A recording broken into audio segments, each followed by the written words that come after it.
Nous accueillons aujourd'hui Monsieur Roberti, qui représente le Parti écolo pour la commune de Watermal-Boisfort. Bonjour monsieur. Bonjour. Alors vous êtes depuis 2009 échevin de l'urbanisme, de l'aménagement du territoire, à la mobilité. Vous êtes le plus jeune échevin de Bruxelles. Vous étiez juriste de formation et vous êtes président de la Maison des Jeunes. C'est bien ça. Vous vous présentez en tant que co-tête de liste à écolo à Watermal-Boisfort. Alors je vous rappelle le principe de l'émission. Vous avez 1 minute 30 pour répondre à notre première question. Ensuite, nous enchaînerons sur différentes questions en fonction de votre réponse. Si vous êtes prêts, nous pouvons commencer. Je suis prêt. Alors, Monsieur Roberti, si le Parti écolo remporte les élections à Watermal-Boisfort, quelles seront les 3 initiatives ou projets que vous comptez mettre en œuvre en matière de culture pour les jeunes ? Bien, d'abord, on voudrait lancer un appel à jeunes talents. Et donc, un peu comme on les voit à la télé, sauf que là, ce ne serait pas à la télé, mais ce serait en vrai. Et ça viserait à permettre à tous ceux qui ont, je dirais, un art particulier, que ce soit des chanteurs, des musiciens, peut-être des artistes, des graffeurs, de valoriser leur art et de venir le présenter sous forme de concours et donc sous forme une petite compétition comme ça au niveau local, donc vraiment ciblé sur les jeunes de Watermal-Boisfort. Et ça permettrait, d'une part, il y aurait des soirées publiques avec des représentations, donc ça permettrait de valoriser ce travail des jeunes auprès de l'ensemble de la population de Watermal-Boisfort, leurs parents, leurs grands-parents, mais aussi, je dirais, les habitants des quartiers. Ça permettrait d'améliorer l'image de la jeunesse et puis ça permettrait aussi probablement des rencontres entre ces jeunes pour aller vers de nouvelles collaborations, quoi. Des musiciens qui rencontreraient un chanteur et qui pourraient ensemble former un groupe, ce genre de choses. Ça, c'est une première idée. Alors, une autre chose sur laquelle on voudrait travailler, c'est tout ce qui concerne le graphe, parce qu'on sait que le graphe, c'est un art urbain qui, à l'origine, est très, très clandestin, mais il y a de plus en plus de jeunes de graffeurs qui voudraient pouvoir développer leur art, vraiment le présenter au public et le développer dans des conditions qui sont raisonnables et qui sont agréables pour eux. À Watermal-Boisfort, à la Maison des Jeunes, on a déjà créé un premier mur d'expression où, sous certaines conditions, les graffeurs peuvent venir et leur réalisation reste sur le mur pendant une semaine. Jusqu'à une semaine après, on donne à un autre graffeur la possibilité de venir. Et donc ça, c'est quelque chose qu'on voudrait développer. On pourrait créer comme ça ce type de mur d'expression dans les quartiers, dans différents quartiers de la commune. Bien sûr, avec certaines conditions, il faut pas y écrire n'importe quoi, il faut pas y aller la nuit, il faut pas, voilà, c'est quelque chose que la commune devrait encadrer, mais il y a une vraie demande pour ça. Et puis, plus généralement, on doit poursuivre tout ce qui concerne l'effort d'accueil des jeunes dans les structures culturelles existantes. On a plusieurs bibliothèques. On a déjà créé à la bibliothèque de l'espace Paul Delvaux à la Place Kem un adolespace, c'est-à-dire un espace qui est destiné aux ados, où ils vont retrouver des bouquins qui leur sont plutôt destinés, où ils vont retrouver une série de BD qui leur sont plutôt destinés, où il y a des espaces de lecture avec aménagés pour les ados. Il y a aussi le centre culturel La Vénerie qui essaye d'introduire dans sa programmation des activités qui sont plus spécifiquement destinées aux jeunes, un public jeune, et donc ça c'est quelque chose qu'on doit poursuivre, tout comme la Maison des Jeunes évidemment qui doit poursuivre un rôle d'accueil et un rôle, je dirais, de mise en commun de ces différentes initiatives. Alors, comment comptez-vous attirer les jeunes vers ces événements ? Ici, on parle en termes de promotion, de publicité. Comment allez-vous faire en sorte que les jeunes viennent participer, par exemple, à ces murs d'expression ou viennent participer à ces concours jeunes talents ? Comment allez-vous les attirer vers ces projets ? Pour nous, le plus important, c'est d'abord qu'on monte les projets avec les jeunes et donc qu'il y ait une discussion avec le public concerné par ces initiatives pour voir si les propositions qu'on fait les intéressent, comment ils voient les choses, comment ils voient le déroulement des activités, comment ils voient le financement des activités, quels sont les objectifs qu'on poursuit ensemble, et donc pour que les jeunes puissent s'approprier les projets. L'important, c'est vraiment de les monter avec eux et qu'ils soient associés à chaque étape du projet. On propose d'ailleurs, il y a un conseil des jeunes à la Maison des Jeunes, on propose de l'élargir, d'en faire un conseil consultatif vraiment pour l'ensemble des jeunes de la commune. Et puis en matière de diffusion de l'information, maintenant avec les nouveaux moyens qui existent, avec évidemment les réseaux sociaux, avec les sites internet, c'est de plus en plus facile de diffuser l'info. Mais pour diffuser l'info, nous on reste convaincus qu'il faut qu'il y ait un groupe porteur de jeunes qui vraiment s'approprie le projet et qui lui-même va aller vers les autres pour présenter le projet, pour les inviter à venir y participer, quoi. Comment comptez-vous financer ? Parce que on connaît la situation économique actuelle de la plupart des pays européens. Comment allez-vous faire en sorte qu'il y ait assez de budget pour réaliser ces projets ? Alors, les financements, ils doivent évidemment être vus au cas par cas. en fonction des projets. Un projet, c'est pas nécessairement lourd à financer, hein. Il y a quand même tout ce qui existe, hein. On a à Watermal-Boisfort des infrastructures, on a l'espace Paul Delvaux, on a la maison des jeunes, on a les bibliothèques, on a la maison haute, et donc toutes ces salles, elles appartiennent à la commune et la commune peut les mettre à disposition à titre gratuit.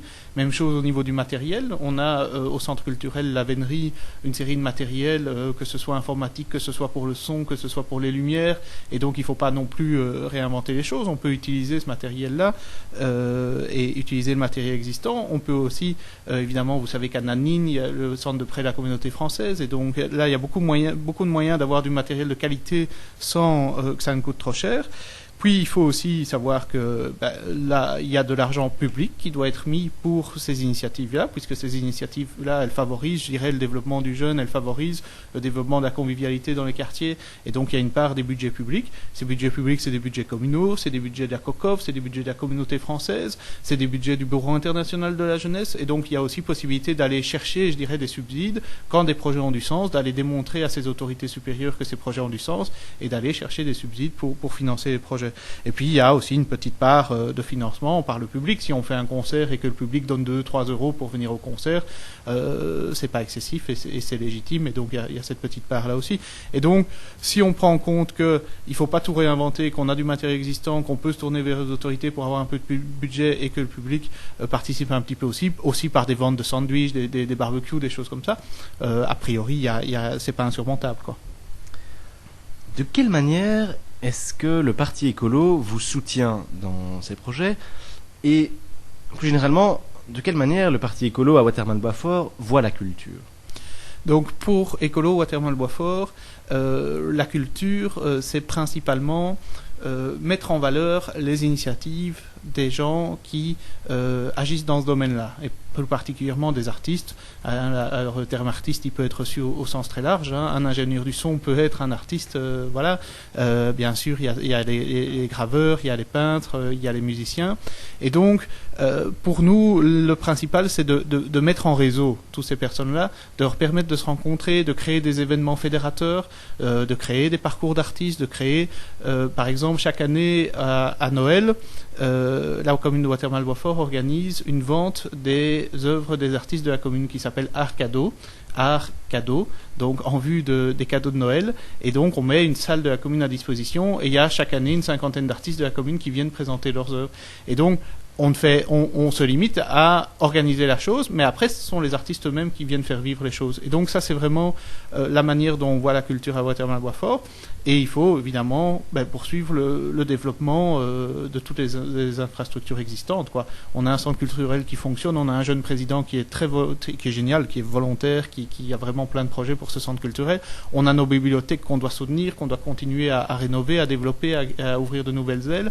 Et puis on a aussi un projet très concret en matière de culture, qui est de créer un espace. On a déjà créé un petit espace mémoire où on rassemble les archives de la commune, mais on voudrait vraiment faire une maison du patrimoine et de l'histoire locale, parce que là il y a beaucoup de gens qui s'intéressent à ces questions-là, les vieilles cartes postales de la commune, comment était urbanistiquement la commune dans le passé, l'histoire du Moyen-Âge de la commune, vraiment ces questions-là.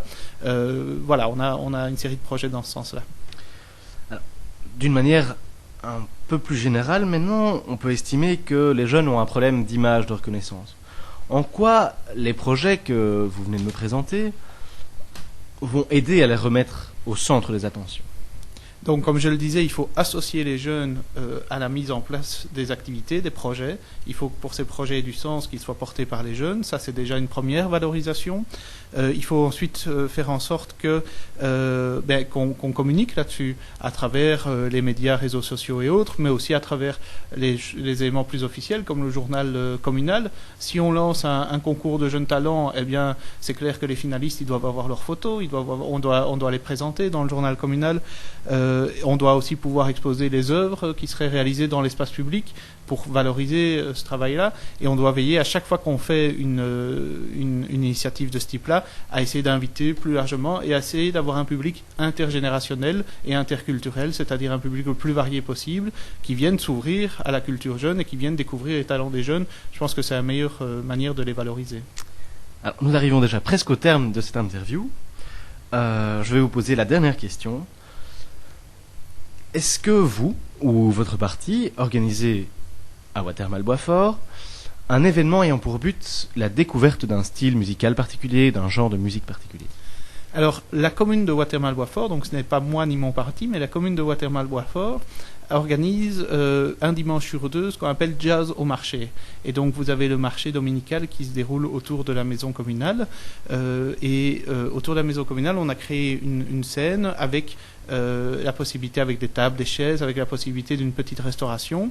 Et environ toutes les 2 semaines pendant la période d'été, il y a Jazz au marché. Et donc c'est des groupes de jazz assez variés qui viennent s'y produire et qui bénéficient, je dirais, aux personnes qui se promènent sur le marché. Et en général, ça dure jusqu'en fin d'après-midi le dimanche. Donc ça, c'est une initiative importante. Et elle a d'autant plus de sens que les bénéfices qui sont retirés de cette initiative-là, notamment du bar et de la petite restauration, ils sont attribués à une ASBL qui s'appelle Ken BFM et qui est une ASBL qui s'est constituée pour aider Haïti au lendemain du tremblement de terre important qu'il y a eu à Haïti il y a quelques années.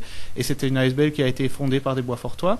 Et donc, eux organisent Jazz au marché avec le soutien de la commune, notamment mise à disposition de locaux, de matériel, et les bénéfices vont à Ken BFM. Donc c'est vraiment une initiative qui a beaucoup de sens et qui vise à valoriser le jazz. Voilà. Eh bien, un grand merci pour toutes Avec vos réponses. plaisir. Je rappelle que donc Monsieur Roberti vous présentez en tant que co-tête de liste pour Écolo à Watermal-Boisfort. Bonne chance pour les élections. Merci.